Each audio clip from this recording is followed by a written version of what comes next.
Salutations mes amis. Le samedi 24 juillet prochain est une journée très spéciale, puisqu'elle a été désignée comme le sabbat des enfants.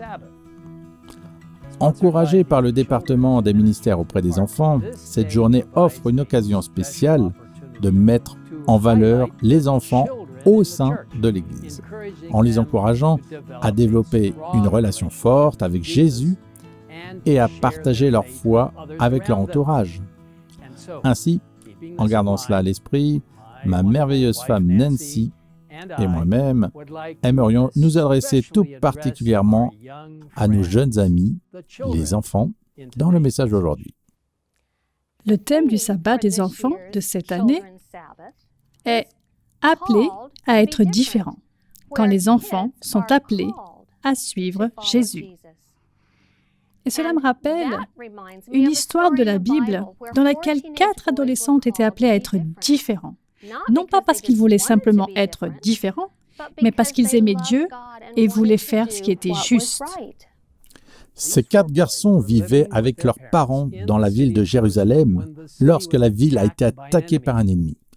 L'armée babylonienne a capturé ces garçons ainsi que beaucoup d'autres jeunes hommes et les a amenés loin de leur maison et de leurs parents, dans la lointaine Babylone. Une fois arrivés à Babylone, ces jeunes hommes ont été traités d'une manière spéciale. Les Babyloniens voulaient les former pour qu'ils deviennent comme eux et qu'ils soient loyaux envers leur nouveau pays. Ils ont changé les noms des garçons et voulaient modifier de nombreux autres aspects de leur vie, y compris le type de nourriture qu'ils mangeaient et le Dieu qu'ils adoraient. Nous parlons bien sûr de Daniel et de ses 3 amis, Shadrach, Meshach et Abednego. L'histoire de Daniel et de la fosse au lion est célèbre, tout comme l'histoire de ses 3 amis et la fournaise ardente. Mais saviez-vous qu'avant d'affronter ces grandes épreuves, ils ont d'abord été confrontés à ce qui semblait n'être qu'une petite épreuve? À Babylone, ces garçons, ainsi que les autres qui avaient été capturés, ont reçu une nourriture très spéciale à manger, directement de la table du roi. C'était sans aucun doute la nourriture la plus raffinée qu'ils aient jamais vue dans leur vie. Mais il y avait un problème. D'abord, cette nourriture avait été sacrifiée à des idoles, et la manger revenait à adorer des idoles. Deuxièmement, la nourriture n'était pas celle que Dieu leur avait recommandée. De plus, en tant qu'enfants de Dieu, ils savaient qu'ils ne devaient pas boire de vin qui contenait de l'alcool. Mais que pouvaient-ils faire? La Bible nous donne la réponse dans Daniel chapitre 1, verset 8. Dans la Bible second 21, on nous dit « Daniel prit la ferme décision de ne pas se souiller en consommant des plats servis à la table du roi et le vin de ses banquets. » Et ses 3 amis étaient d'accord avec lui.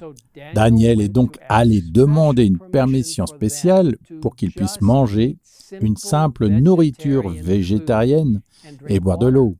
Mais lorsque le chef des eunuques s'est montré inquiet, Daniel a répondu « Fais donc un essai avec tes serviteurs pendant 10 jours, qu'on nous donne des légumes à manger et de l'eau à boire. » Puis, à la fin des 10 jours, on a vérifié qu'ils avaient l'air en meilleure santé. Daniel et ses 3 amis, ou les 3 garçons qui avaient mangé la nourriture et bu du vin de la table du roi. Et comme la Bible nous le dit, Dieu a béni Daniel et ses 3 amis, et il était clair qu'ils étaient en bien meilleure santé que tous les autres. Et à partir de là, ils ont pu manger leur nourriture végétarienne, simple et saine, et boire de l'eau. Et Dieu a continué à les bénir. Dans Daniel 1, 17, la Bible nous dit « Dieu accorda à ces 4 jeunes gens de la connaissance et de la perspicacité dans tout ce qui concernait la littérature et la sagesse. De plus, Daniel était capable d'expliquer toutes les visions et tous les rêves. » Bien sûr, je suis sûre que ces jeunes hommes ne voulaient pas être différents de tous les autres. Il n'est pas facile de se démarquer et d'être considéré comme étrange ou pire. Mais ces garçons aimaient Dieu et se souvenaient des enseignements qu'ils avaient appris à la maison et ont décidé de faire ce qui était juste, quoi qu'il arrive. Et regardez comment Dieu les a bénis. Non seulement ils étaient en meilleure santé, mais Dieu a continué à les bénir de bien d'autres manières. Parce qu'ils ont été fidèles dans quelque chose que beaucoup de gens pourraient considérer comme une petite chose, Dieu les a bénis et leur a donné des responsabilités de plus en plus grandes. Les 3 amis de Daniel sont devenus des leaders dans ce pays. Et Daniel lui-même n'était pas seulement un leader, mais un prophète de Dieu, qui a écrit certaines des prophéties les plus importantes de toute la Bible.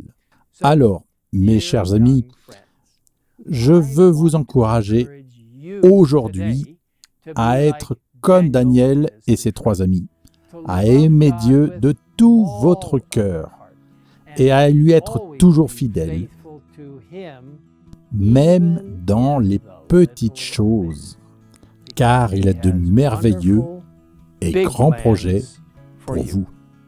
Prions ensemble. Père Céleste, je prie pour que tu bénisses chacun de ces jeunes, les jeunes garçons, les jeunes filles qui se tournent vers le ciel pour obtenir des réponses et une direction dans leur vie. Aide-les à réaliser qu'ils doivent se soumettre complètement à ta volonté et que même dans les petites choses, ils doivent faire ce qui est juste, en te permettant de les guider sur le chemin de la vie, parce que tu as de grandes choses en réserve pour eux. Alors nous nous dirigeons vers la fin des temps. Aide-nous, Seigneur, à réaliser que Jésus revient et que tu veux que nous te répondions tous. Oui, Seigneur, j'irai et je ferai partie de ton grand peuple dans le monde. Bénis ces jeunes et bénis leurs parents et tous ceux qui entendent nos voix. Seigneur, donne à chacun de nous une merveilleuse relation avec toi afin que nous soyons fidèles dans les petites choses et les grandes choses. Tout cela grâce à ta puissance alors que nous attendons le retour de Jésus. Merci de nous écouter. Nous te demandons au nom de Jésus. Amen. Amen.